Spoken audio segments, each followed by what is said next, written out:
Welcome to today's Business Report. I'm Denise Williams, bringing you the developments shaping markets, capital access, and business decision-making across Jamaica and the region. Let's get into the stories that matter.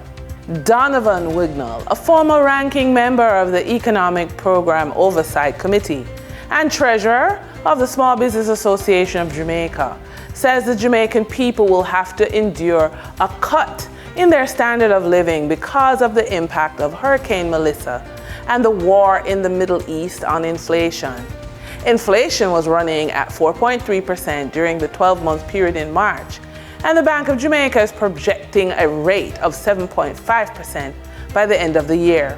Mr. Wignall stressed to RJR News that although the government collects more ad valorem taxes on fuel than it programmed for when the price increases, it will not use the money to subsidize basic food prices. He suggested that the government will instead use those funds to reduce the amount of money it has borrowed in order to fund the budget. And as a result, consumers will have to cut back on their purchases of goods and services because of the higher prices. Jamaica's pension industry is significantly underdeveloped, valued at just US $4 billion compared to roughly US $30 trillion globally. Hugh Reid, managing director of JN Life Insurance, told RJR News that urgent reforms are needed, including the adoption of auto-enrollment in pension schemes. Auto-enrollment would see workers automatically placed in a retirement plan when they enter the workforce. Mr. Reid is backing recommendations from Sanya Goff, president of the Pensions Industry Association of Jamaica, arguing the move would help strengthen long-term investment funding. Currently, only about 1 in 5 of the country's 1.3 million workers is enrolled in an approved retirement scheme. Last week, Prime Minister Dr. Andrew Holness signaled government's intention to make auto-enrollment government policy. For the trading period of May 12, 2026, the most actively traded securities were Trans-Jamaica Highway Limited with 4,472,192 units, representing 32.85% of market sales activity. JetCon Corporation Limited with 1,293,932 units, representing 9.51% of market sales activity. Kentire Holdings Jamaica Limited with 1,196,905 units, representing 8.79% of market sales activities.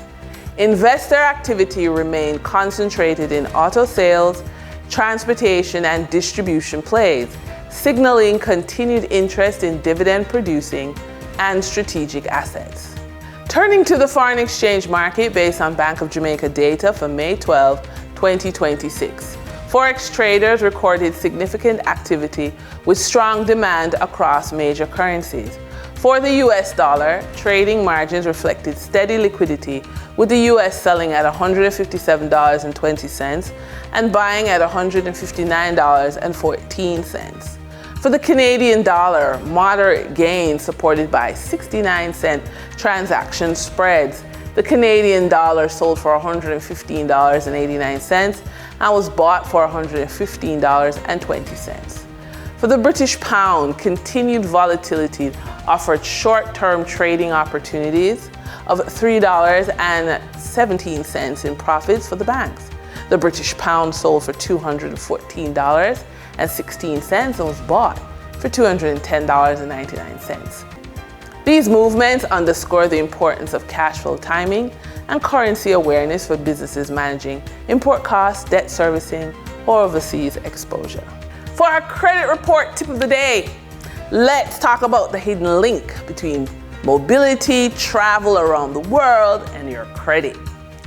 People often admire a travel lifestyle without realizing how much invisible financial structure supports it.